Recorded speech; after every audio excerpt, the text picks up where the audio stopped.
Best of r/malicious compliance episode 123. Subscribe for Reddit videos daily. This is a cool story about the acts of malicious compliance of my grandfather, who died a couple of weeks ago.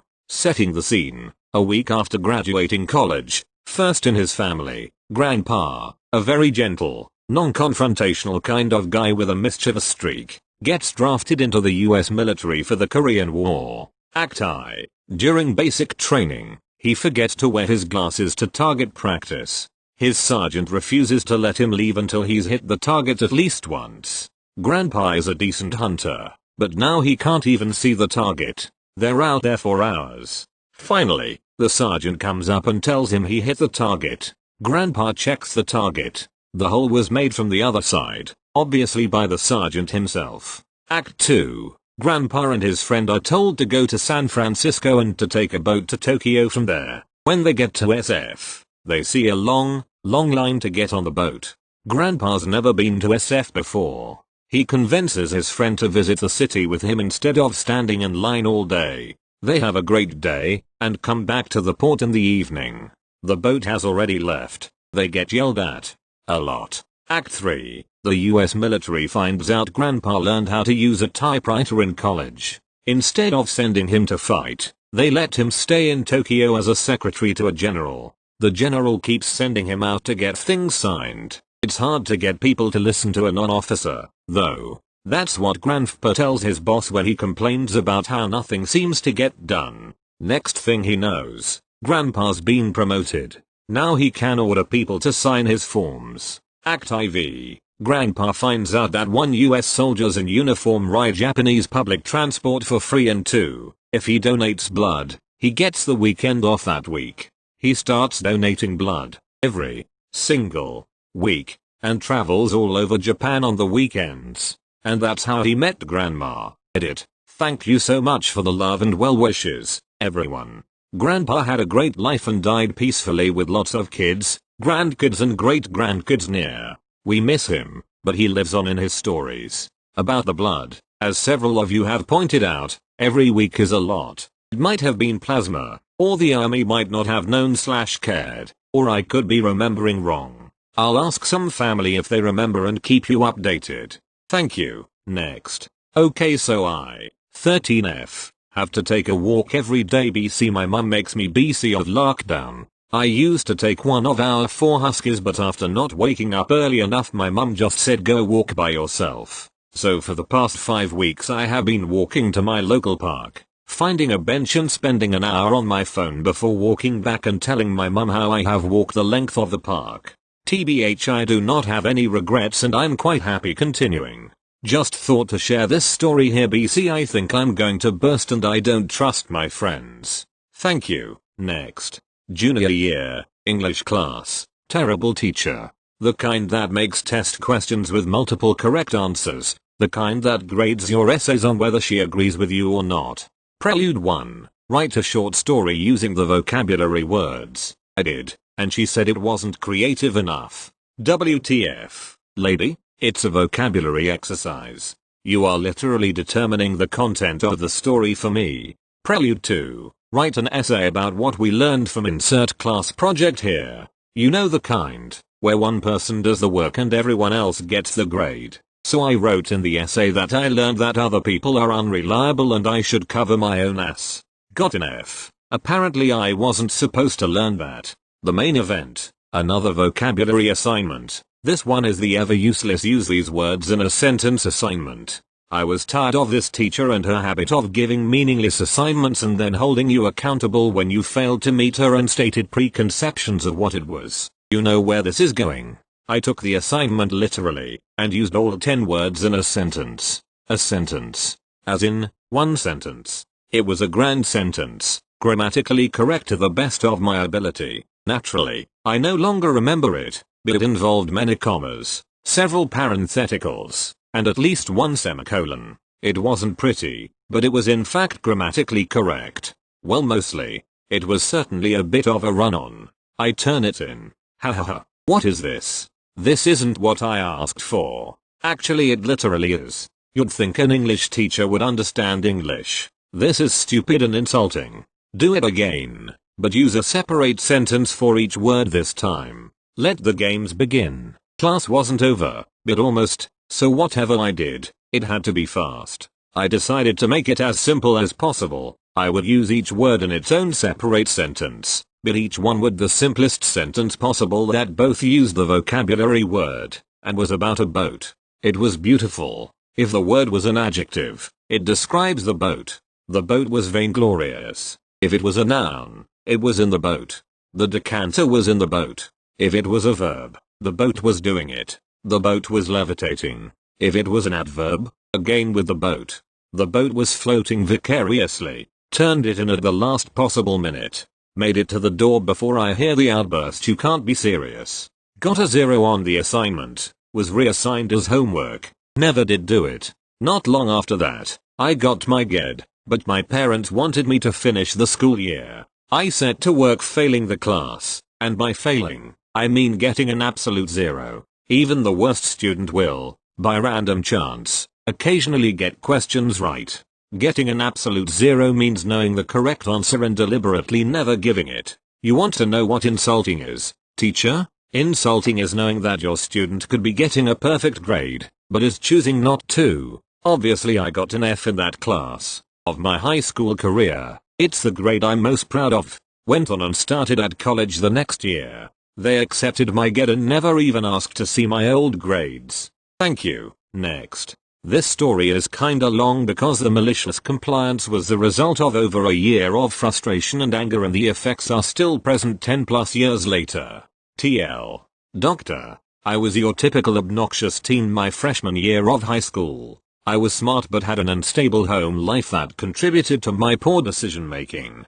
Despite my lack of learning and hard work, I had always, barely, passed my classes. My first year in high school I had math for my first period. I enjoyed math but frustrated my teacher by rarely doing my work and even less frequently showing my work. As the year progressed, I fell behind like I did in every class. The second half of the year started, and I fell further behind in class and more annoyed with my math teacher. I would typically submit about 10% of each assignment and expect about 10% credit, but because I did not show enough work, he would dock me down to 5%. Despite always being polite, I may have been a sucky student, but I couldn't stand disruptive or impolite students. My feelings toward him were obvious, and when I tried to talk to him about my assignments, it was clear he was also annoyed with me. About 3 months before the end of the year my sister developed senioritis, which affected me because she was my ride to school.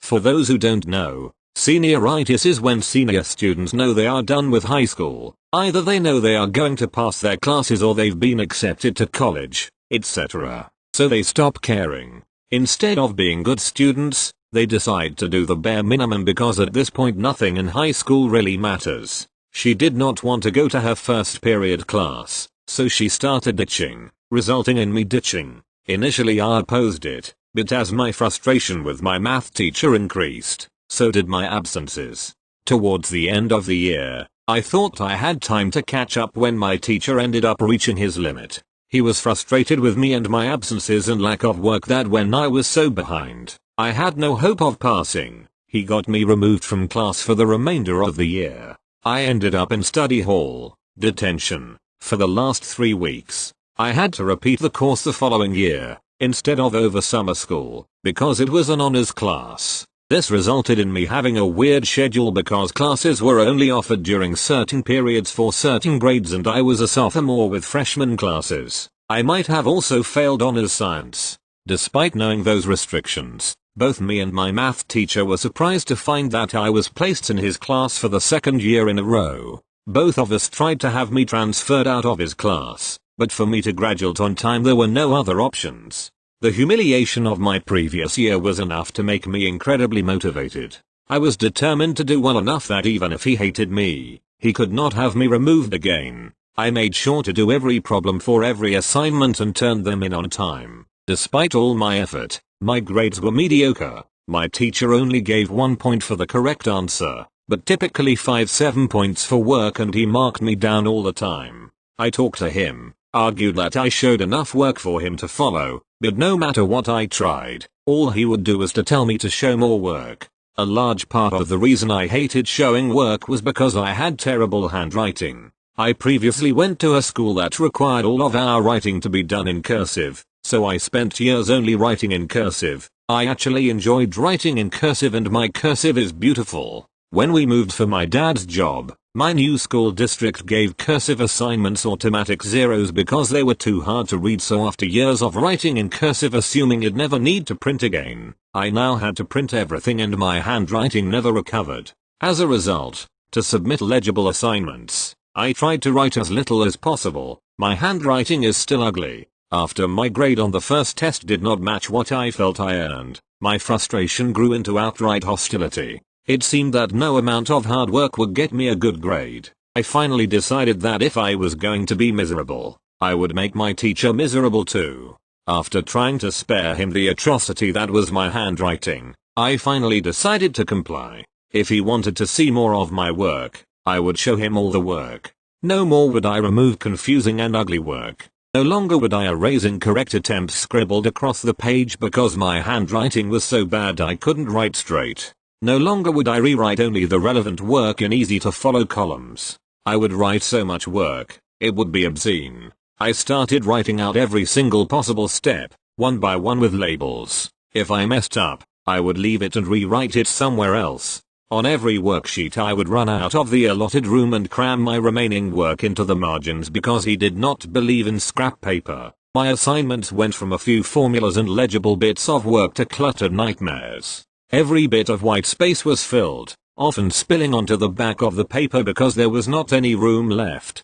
Homework assignments went from being 2-3 pages to 10-15 pages, sometimes more. All my assignments were just pages and pages of nearly illegible, ugly, chaotic work. I figured it would take a month of this before he broke and asked me to write less because reading and grading it was such a chore. About 3 weeks in I got my first assignment back. It was higher than any other grade I had received in his class. I was a little shocked but figured he did not have time to be annoyed yet.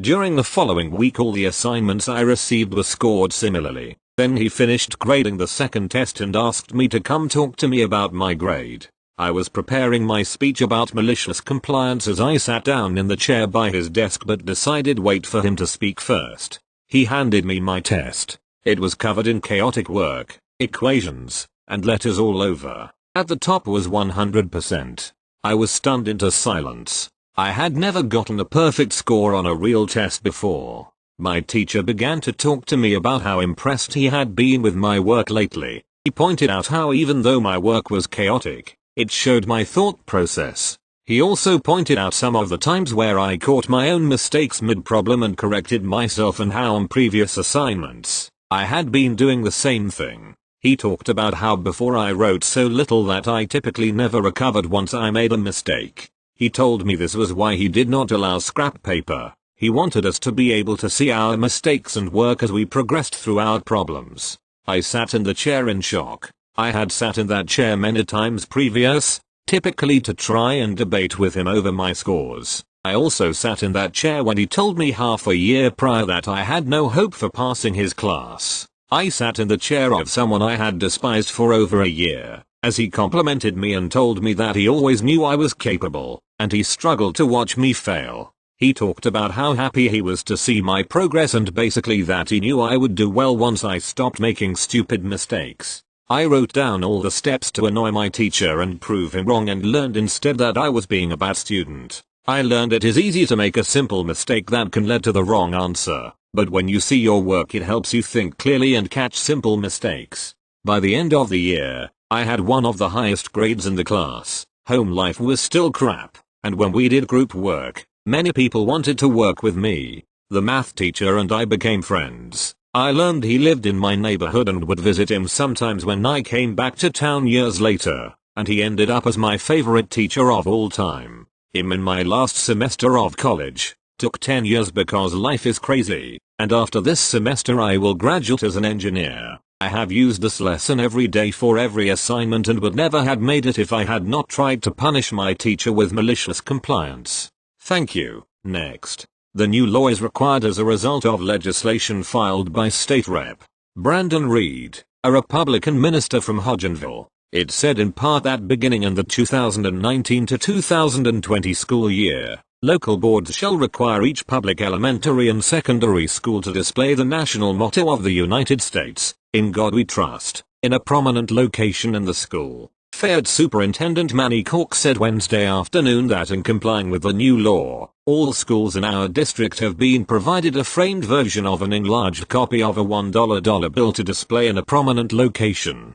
https://www.kentucky.com/news/local/education/article 233,993,192. HTML. Thank you. Next. Background. My house is at the head of a T intersection. Basically, there's a street that faces my house. My family had 3 cars, 2 normal cars and an older car that was a little more beat up, clear coat damage, not ugly but definitely not a jewel. Our driveway held 2 cars, so old car and normal car 1 shared the driveway and normal car 2 parked on the street. One day a new neighbor knocked on our door and demanded we moved our car because it was blocking the intersection. After refusing and saying that we had been parking there for a couple of years, they called the police and they basically sided with them. We were sure it was BS but we had a solution. Compliance. New neighbors also had 3 cars. We took the old car and parked in smack in front of new neighbor's house, such that they couldn't park behind it because of a hydrant, and parking in front of the car blocked their own driveway. Of course they asked us to move it, which we refused. They ended up parking in front of their own driveway, which would result in a car shuffle if someone had to leave and their car wasn't out front. They eventually knocked on our door again and apologized. They had printed copy of local parking laws, basically showing that we could park in front of our house. Turns out it was a stressful moving and buying experience for them. We're cool now. Big edit. 1. Fixed where my family's car was when neighbor asked for it to be moved. Definitely a mistype. 2. The police were and called in a 911 manner, more like a "hey, our neighbor is breaking minor law, can you come?" kind of manner. Thank you. Next. Reddit. I had no idea how therapeutic it could be to write out some of the stuff that's happened to me. Glad I joined. Note, this story's old. I've not been in college for years. Onward. While I was getting my undergrad degree, it was a fairly common practice to have visiting professors, and I needed a certain number of math credits for my major. We had a visiting professor for the class, and I figured it would be a decent grade, since I was fairly confident in my math skills at the time. Obligatory disclaimer, I'm good with stuff below calculus, but not above. Having set the stage, this visiting professor was an absolute dick. Or rather, I'd call him that if it wasn't an insult to dicks. He liked to lord it over us that he was really good at math. His teaching style was atrocious, and he seemed really confident that he'd get hired on as a full-time professor at my humble undergrad school. When some of my classmates and I were studying together after tests and whatnot, we found out, among other things, that he graded people differently on homework and tests, even if they got the same answer, and also left less than polite commentary on some people's work. Allow me to disgust you all further. He also showed blatant favoritism to the guys in the class, and had a bad habit of inflating grades if you verbally kissed his ass.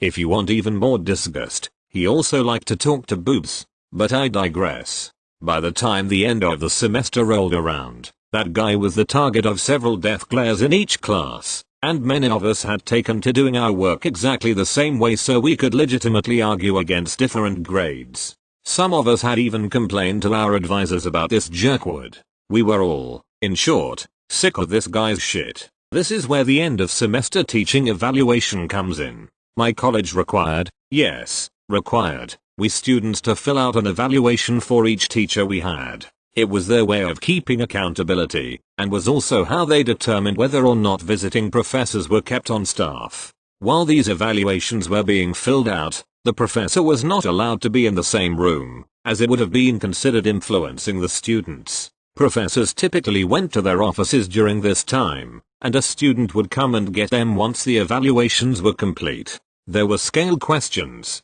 i.e., rate this professor's teaching style between 1 and 10, and a part where you could write stuff out, free form. Remember, The teacher was not allowed in the room as long as even one person was filling out the evaluation. He left after trying to teach us some bullshit thing we all knew he would use as a gotcha on the final exam, and told us to come and get him once the evaluations were complete. He left a room filled with people he'd alienated, pissed off, and taught poorly with a method of communication directly to the powers that be, with guaranteed time where we would not have to see his face, and believe me, none of us wanted to see his face. If I were to give that horrid teacher any praise, it's that he literally did the impossible. He got a group of 20 students to work together flawlessly. Each class in college was about an hour long. He taught for 15 minutes, and none of us had class after that one. More to the point, not one person he left in that class wanted to see his face for any longer than required for their credits. Every single student he left in that class, myself included, took the remaining 45 minutes, and some of them even longer, to not only fill out the entire section where we could free write what we thought about that teacher, but some of us again, myself included, got out extra paper so we could write out a full list of that guy's offenses. Some of us had 2 extra sheets of paper stapled to the evaluation. Many people also stapled copies of their old exams to the evaluation so they could point out how he graded people differently based on gender. The student who took our evaluations to the powers that be, I'm told, also made sure to explain exactly why the packet was 3 times the size it was for other professors. During the final, his face was an odd combination of pleading for mercy, sucking lemons, and wishing death upon us all. Not one of us failed, and that guy was mysteriously gone the next semester, not ever to return. I honestly can't remember, but I also feel like the final wasn't graded by him, but by a teacher's assistant. I think they booted his ass before he could so much as think about grading our exams. Why do I think this? There was no rude commentary on the exams in red pen.